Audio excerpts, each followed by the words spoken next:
Now.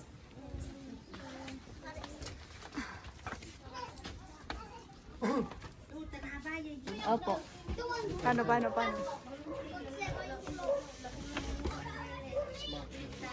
Ang tawag po dito is smack. Smack. Opo. Pero ang gumagawa lang nito is lalaki kasi kaya nila i-push.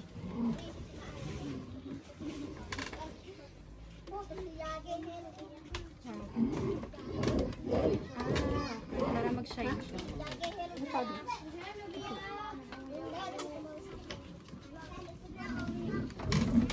Ito po yung last process.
Comes mga bisita galing sa iba't ibang mga lugar.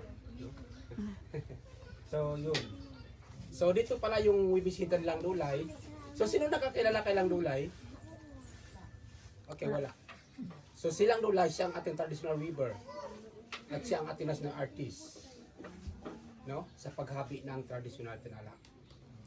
So, ang tinalak, ito yung tinatawag natin na tinalak. So silang Dulay nung siya ay nag-umpisa sa paghabi ng tinalak ay 12 years old lang siya. Hanggang siya ay nakita ng National Commission on Culture and Art by NCCA kung sino yung traditional weaver. So ipahanap si Lula, nakita siya ng 1998 at ginawaran siya as agawad sa Milikha ng Bayan. Sometime sa aton former President Fidel V. Ramos sa Malacanang yan. Tapos silang Dulay, 1 month pa sa Amerika upang ipapakita yung paghabi ng traditional tinalak. So ang tinalak, ito na yon. So ang tinalak na ito, the main materials is gawa siya sa abaka. Ang 6 meters natin, ang buong proseso niya ay umabot tayo at least 3 to 4 months.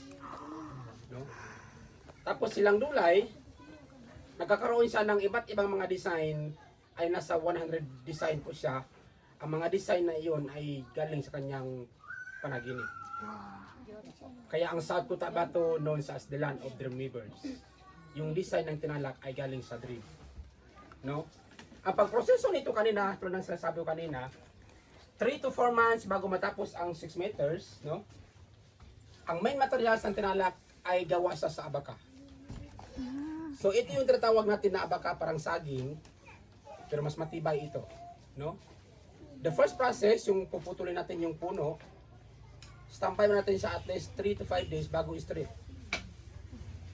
Pag na-stripping natin siya, kunin natin yung balat niya. So yan. Pag na-stripping natin ito ay nagiging hibla. Ito yung kalabasan niya. Ang tawag dito ay 1 bundle. So para 6 meters na tinalak, dapat meron tayo 25 bundles na ganito. Para makabuo siya ng 6 meters or 1 row na tinalak. So as ang mga weaver, ang gagawin ng mga weavers dito, ang unang steps na gagawin nila dito, pipiliin nila yung matibay na hibla. Tapos yung isa, obligado is 25 bundles. yan kakuti yung pag-process ng tinalak. Sa 350 times 4 ay nasa 1,400 po tayo lahat ng mga hibla na i-connect nila. So ito na yun. Kung isipin natin. Manual lahat.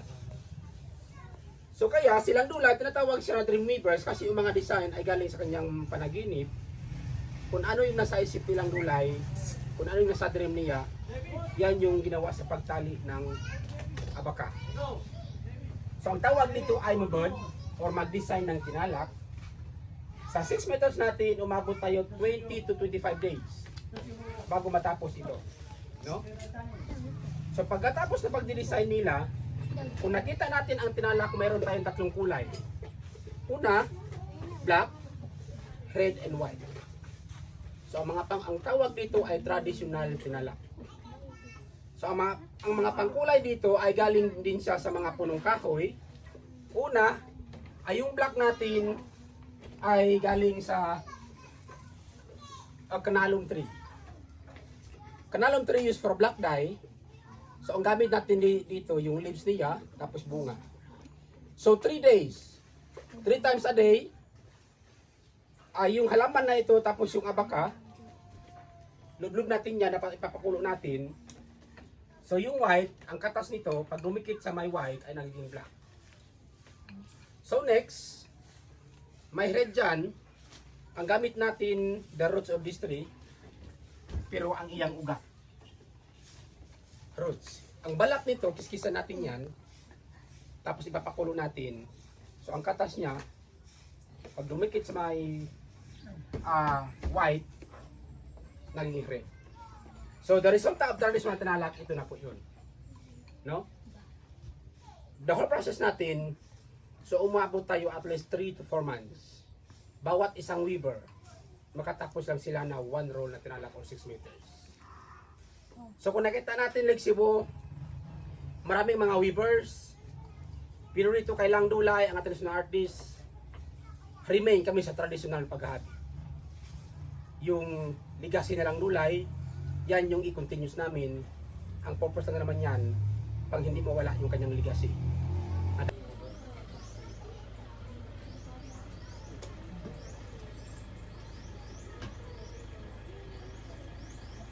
Gana yung pag-uwi.